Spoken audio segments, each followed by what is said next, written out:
Bonjour, c'est Arthur, le coach méthode prépa, et bienvenue dans cette première vidéo de la série Réussir et intégrer. Si vous êtes ici, c'est sans doute parce que vous êtes un petit peu largué en prépa ou que vous apprêtez à y rentrer et que vous appréhendez ces 2 ans difficiles. Mais malgré tout, vous avez l'envie brûlante d'intégrer l'école de vos rêves. J'étais dans la même situation que vous et je tourne cette vidéo parce que j'ai envie de vous aider. Donc au cours de cette vidéo, je vais partager avec vous mon histoire. Et je vais aussi vous parler des conseils que vous avez toujours entendus autour de vous. Dans un instant, je vais vous montrer que ces conseils sur la prépa ne fonctionnent sûrement pas pour vous pour une raison très simple. Alors, vous le savez peut-être déjà, je suis actuellement élève à AgroParisTech, la première école du concours AgroVéto. Mais j'aurais aussi très bien pu me retrouver dans une toute petite école à faire des choses qui ne me plaisent absolument pas, parce que je ne savais pas du tout comment travailler en prépa. Je vais vous montrer comment on s'en sort. Mais tout d'abord, laissez-moi vous poser une question.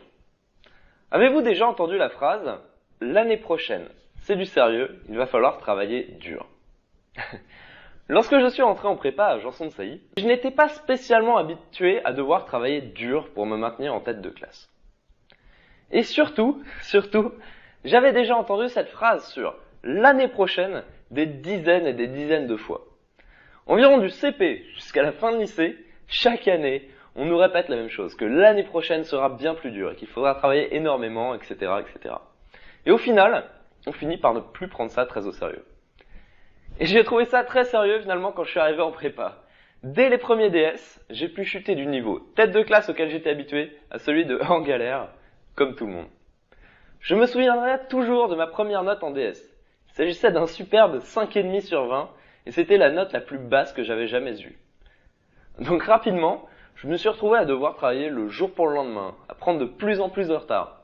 Je dormais de moins en moins et ça ne faisait qu'empirer les choses. À ce moment-là, je me disais sans doute la même chose que vous actuellement.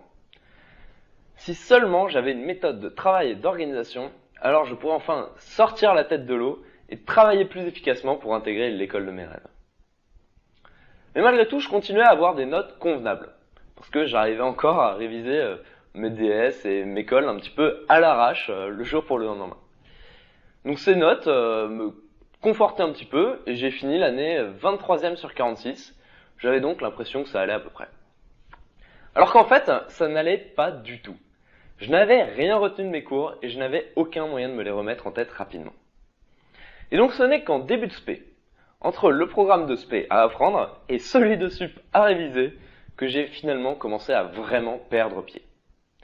J'ai ainsi commencé l'année de spé avec un classement de 32e sur 40.